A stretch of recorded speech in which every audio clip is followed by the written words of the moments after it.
तो नमस्कार दोस्तों, हिंदी नव वर्ष और ईद की ढेरों सारी शुभकामनाएं।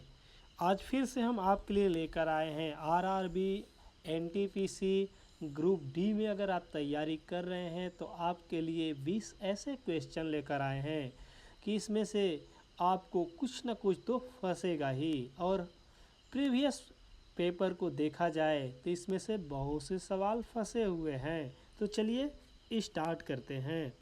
तो पहला क्वेश्चन आपका है, जिस पादप से नर और मादा दोनों पुष्प उपस्थित हो उसे कहते हैं। तो इसमें से क्या कहते हैं? आपके पास 4 ऑप्शन दिया गया है, इसमें से कौन सा सही है मुझे कमेंट करके बताएं। तो भैया इसका आंसर बी सही है। तो चलिए आगे बढ़ते हैं। तो भैया दूसरा सवाल, विभ्य ज्योतिक एक पादप उत्तक है जिसका कार्य है। तो इसमें से भैया आंसर कौन सा सही है, अपना कमेंट करके बताइए भैया। तो इसका आंसर डी सही है, नई कोशिकाएं बनाना। तो भैया आपका डी आंसर सही हो जाएगा। तो भैया आगे बढ़ते हैं। तो दोस्तों आप लोग कमेंट करते रहिए, निम्न में से मुर्गी की कौन सी नस्ल दुनिया में सबसे अधिक अंडे देने वाली है। तो भैया वो मुर्गी का नाम बताइए, वो कौन सी ऐसी नस्ल है, उस नस्ल का नाम बताइए कि दुनिया में सबसे अधिक अंडा देती है। क्या मज़ा आता ना दोस्त, अगर डेली अंडा 2 मिलता, मुर्गी 2 अंडा देती वैसे 2 अंडा नहीं देगी। तो इसका आंसर भैया आप राइट आंसर दीजिए भैया। राइट आंसर हो जाएगा सी, श्वेत लैंग हॉर्न। अगर आपका भी यही आंसर था तो आप राइट थे भैया। तो चलिए, मुर्गी के अंडे में कार्बोहाइड्रेट की मात्रा भैया इसमें से बताइए कौन सा है भैया, फटाफट बताइए दोस्तों लोग। आप लोग तो कुछ बताते नहीं हैं यार दोस्त।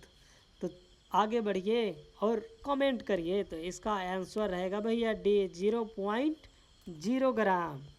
चलिए आगे बढ़ते हैं। मधुमक्खी का डंक रूपांतरण है, रूपांतरण है, कुछ समझ में आ रहा है भैया? इसका आंसर भैया बी रहेगा, और निक्षेपक का। भैया तो आगे बढ़ते हैं और आप लोग बताते रहिए, अपने आप को भी जांचते रहिएगा भैया कि कितना आप इसमें से सही कर रहे हैं। निम्न में से कौन सा पशु जुगाली नहीं करता है? अरे भैया सबसे आसान बात है, आप सोच कर देख सकते हैं। ऐसे पगड़ी गाऊं गाऊं गाऊं पगड़ी करता है और जैसा लगता है कि ब्रश किया है, उसके मुंह से झाग निकलने लगता है, तो वो जुगाली उसी को बोलते हैं भैया। कौन सा इसमें से नहीं करता है? आपका ऑप्शन कौन सा है सही, कमेंट करके बताइए। तो इसका ऑप्शन है भैया डी। अगर आपका भी ऑप्शन डी है तो आप सही है भैया। चलिए नेक्स्ट क्वेश्चन की तरफ चलते हैं। मुर्गे के अंडे, ये तो भैया सभी जानते हैं, इसका ऑप्शन डी है। अभी देखे हैं भैया, फल पकने की प्रक्रिया को कैसे तेज किया जा सकता है? आहा, फल का नाम सुन के मुंह में पानी आ जाता है, क्योंकि आज बहुत से लोग व्रत 9 दिन का होंगे और वो फल पे भी उन लोगों का दिनचर्या चलता होगा। तो भैया इसका आंसर सही कौन सा है, राइट आंसर दीजिए भैया, राइट आंसर। तो इसका राइट आंसर रहेगा भैया सी, आसपास के इथाइलिन सांद्रण को बढ़ाकर। अगर आप जानते हैं भैया तो कमेंट करते रहिए, कमेंट करेंगे तो आपके लिए बेटर रहेगा, क्योंकि माइंड में एक बार रन कर दिया जाएगा।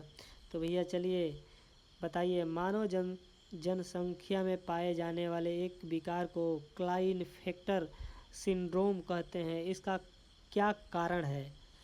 बहुत अच्छा प्रश्न है, बहुत अच्छा प्रश्न है भैया।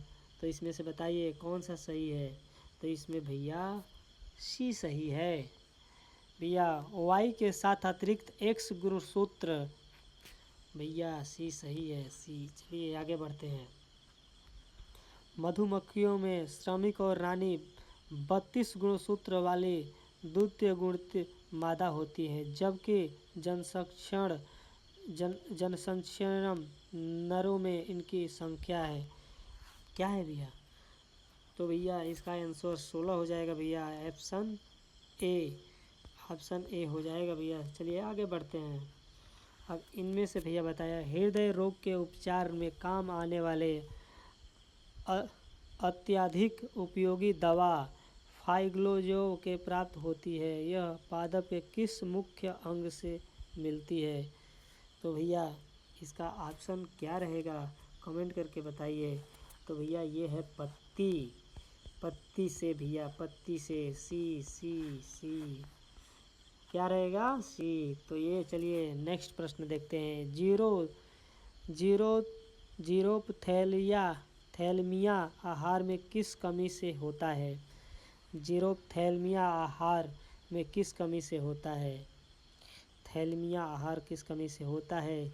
तो भैया हमको थोड़ा पढ़ने में दिक्कत हो रहा है, इसलिए मैं कई बार पढ़ रहा हूँ ताकि आपको भी समझ में आ सके। तो इसका आंसर क्या रहेगा? तो इसका आंसर रहेगा vitamin A, option number B A. तो चलिए आगे बढ़ते हैं। तो भैया स्त्रियों में कौन सा हार्मोन स्ट्रियल नहीं है? तो इसका ऑप्शन कौन सा है, इसमें से बताइए। मेरे प्यारे दोस्त, आप कमेंट नहीं करेंगे तो कैसे पता चलेगा कि आपको पता है या नहीं पता है? तो इसका भी आंसर हो जाएगा भैया बी। तो बी आंसर वाले आप सही हैं। तो भैया मानव की सबसे बड़ी पाचक ग्रंथि कौन सी है? ये तो आपको जानकारी होना ही चाहिए, क्योंकि ज़रूर आता है। आप पिछला पेपर जितना भी उठा के देखेंगे, ज़रूर आया है, ज़रूर आया है, ज़रूर आया है। मॉर्निंग हुआ या आफ्टरनून वाले पेपर हुआ, इन सभी में आता है। तो बताइए, फटाक से ना बताइए, इसका आंसर कमेंट करिए। तो इसका आंसर है बी, यकृत। अगर आपका भी आंसर बी था तो आप राइट हैं भैया। इनमें से कौन सा पादप घास कुल में नहीं आते हैं? तो भैया इसमें से आपका आंसर कौन सा है, मुझे कमेंट करके बताइए भैया। तो इसमें से आपका आंसर ए है, राई। चलिए आगे बढ़ते हैं। तो भैया निम्नलिखित फसल मिट्टी को उपजाऊ बनाती है। अगर आप किसान के बेटे हैं तो आपको तो 100% मालूम ही होगा। तो ये चलिए आपके लिए होमवर्क दे रहे हैं भैया, ये मुझे होमवर्क में दे दिया हूँ, आप मुझे कमेंट करके बताइएगा। चलिए निम्नलिखित में से विखंडित जीन का सिद्धांत किसने दिया था? तो इसका ऑप्शन भैया बताइए, जल्दी जल्दी जल्दी जल्दी कमेंट करिए। तो ये है भैया आपका ऑप्शन सी, आर.जे. रॉबर्ट्स और पी.एन. शार्प। चलिए आगे बढ़ते हैं। तो भैया रक्त प्लाज्मा में लाल रक्त कोशिकाओं का अनुपात किसके व्यक्त किया जाता है? तो भैया किससे व्यक्त किया जाता है, बताइए बताइए, जल्दी से कमेंट करके बताइए भैया। तो इसका रहेगा भैया आपका ऑप्शन ए, हीमोटोक्रिएट। भैया तो आगे बढ़ते हैं। RH एस्ट्रोजन एवं रक्त समूह एस्ट्रोजन पाए जाते हैं, इनमें से कौन सा है? फटाक से कमेंट करके बताइए ना यार। तो इसका ऑप्शन रहेगा भैया बी, ऑप्शन है बी। तो चलिए आगे बढ़ते हैं।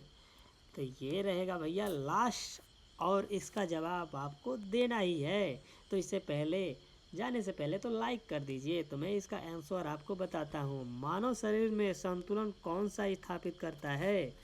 तो इसका आंसर हो जाएगा सी। अगर आपका भी आंसर सी भैया तो आप भी राइट है भैया। अगर आपका आंसर सी है तो आप राइट हैं। तो चलिए अभी के लिए बहुत बहुत धन्यवाद, आपने हमारा वीडियो देखा। तो नेक्स्ट वीडियो में मिलते हैं, अभी के लिए जय हिंद।